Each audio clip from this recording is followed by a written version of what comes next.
Well, I so happen to be joined again in DC by my good friend Suzzanne Monk. Thank you so much for coming.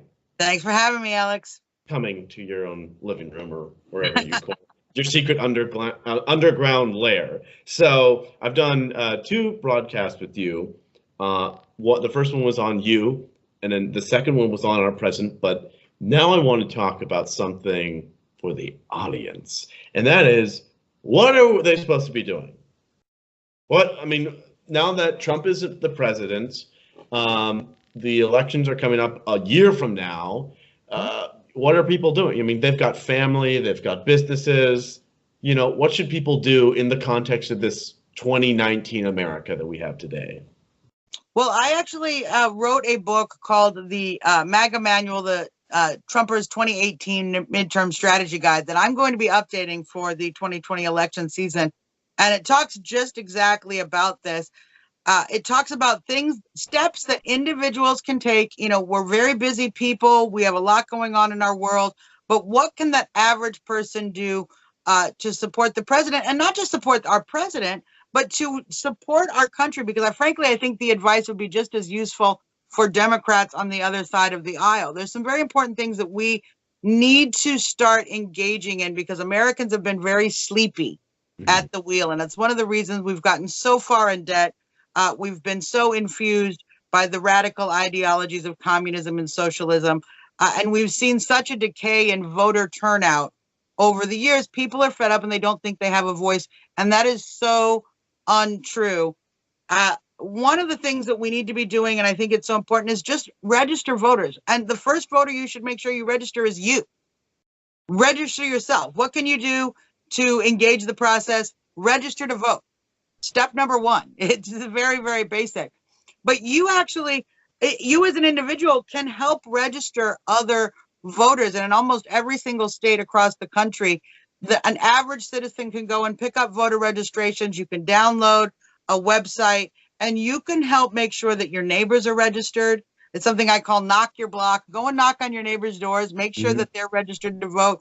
When you're at a church group, when you're at the bowling league, when you're, at a sports game for your kids, you can be talking to your friends and neighbors and make sure that they're engaged and ready to vote and able to participate in the political process, which is so important.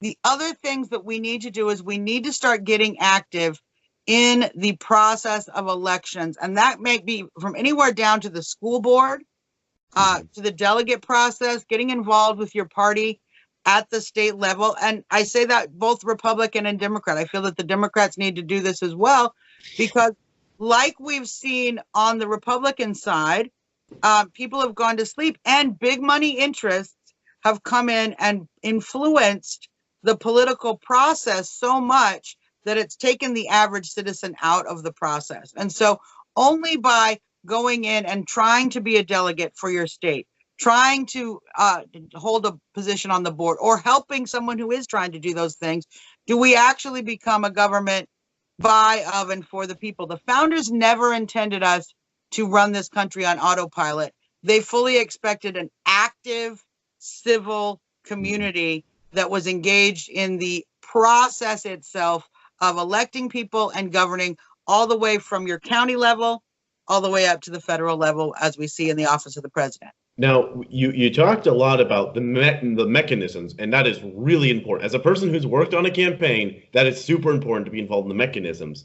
But I want to take it another step, not necessarily a deeper step, not necessarily an opposite step, but a deeper one. And that is, how can we be involved in the culture? Because I'm all about the process and all that stuff, but I really do believe we've also fallen asleep at the culture wheel as well. Would you expand upon that if you'd like? Yeah, I think that's definitely true. And I think one of the ways we've done that is seeding ground in our universities. Many people send their kids off to school and they believe that they're going to be educated and taught all of the things we need them to learn. And they come back from school and they're telling us about all of these indoctrinated ideologies, and yet they can't operate a basic calculator or understand that there are three branches of government, and that two of them are not the House and the Senate. AOC, I'm talking to you.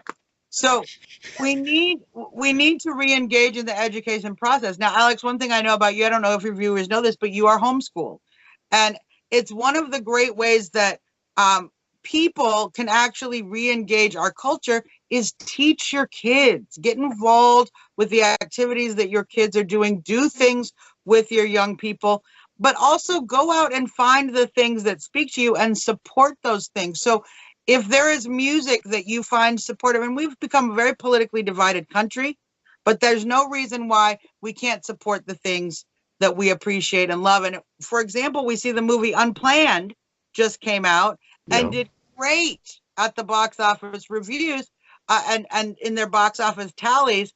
And that's because average people went out to the movies and saw something that they valued and they appreciated. By doing that, you've actually supported culture in a more balanced way, not just the craziness and look, I reshared it on Twitter, or what, I retweeted it, or exactly. But get out and go and do things, and don't be afraid. This is, I think, most important, and it should be true for both sets of politics, because they call civics, civics and the word civil are very similar for a reason. We need to not fear talking about politics, because that's how we engage our country. But we're so afraid we're going to get into conflict. We've forgotten how to disagree in a civil fashion. So whether you're on the left or whether you're on the right, it's important to be open about the things you support and have those conversations in the public square. The founders intended us to be a society that is able to communicate. And if you look at our history, we've been very angry at each other before a few times. Oh my word! Are you kidding? The Civil War. I mean, this is nothing. But what got us back from the Civil War was conversations, was communication. When it's re-engaging, the ability to disagree on method, but agree on one thing, that we all appreciate the Constitution and the liberties that document provides. So what will happen if we fail to do that? Or if we continue doing as we are? We just, Joe Schmo, maybe he voted for Donald Trump, but he didn't want to he just wanted to be nice, not rock the boat. He's just doing his thing. He'll vote for Trump in 2020, but let's say most Americans, most Trump voters are like him. What's the future of our country? I would call it the Fourth Reich. I think that the future of our country is very dire if we do not re-engage the process and take back full throttle the government by, of, and for the people. We will be given a collectivist top-down system. That is what the globalists want. They want an oligarchy. We fought for this country to wrestle it from the hands of a monarchy, and we will hand our power over to the oligarchy of the big bankers and the big globalists who just want us to be basically a tax cow and provide them the revenue they need to control us. And it will only get worse and worse. When you see a country like Venezuela, imagine that on a global scale, a people with no power and no ability to defend themselves from a violent and overreaching government. And that's what we can expect in this country. And frankly, Alex, if that happens here, as we've heard, I believe Reagan was very famous for saying, if we lose freedom here, we lose freedom around the globe. And this fight isn't for the soul of America. It's literally a fight against global collectivism. They are seeking to enslave all of the Earth's people under their minute control, and individual liberty itself will die if we don't protect it. So I think we're in a time like none other, where it is so important that the average American citizen, British citizen, Italian citizen, world citizen wakes up and defends the right to individual liberty with everything that they possibly can. And I want to give a shout out to our patriot in chains at the moment, Julian Assange, who I think is certainly doing exactly that, putting his own safety and well-being on the line to fight for the individual liberty and the truth that is required to have that liberty. So I want to bring it all home, ultimately bring it right back to you. What do you hope your legacy on this earth, as a patriot, as a world citizen, if you will, as an American, what do you hope your legacy to be? Well, I tell this story when Benjamin Franklin, when they signed the Declaration of Independence, when they came out, Benjamin Franklin came out of the room, out of the building, and he was asked, "What have you given us?" And he said in return, "A republic, if you can keep it." And if there can be any one thing that I leave behind me on this earth, it is the Republic of the United States of America and the individual liberty that is ensconced in the small few words of our Constitution.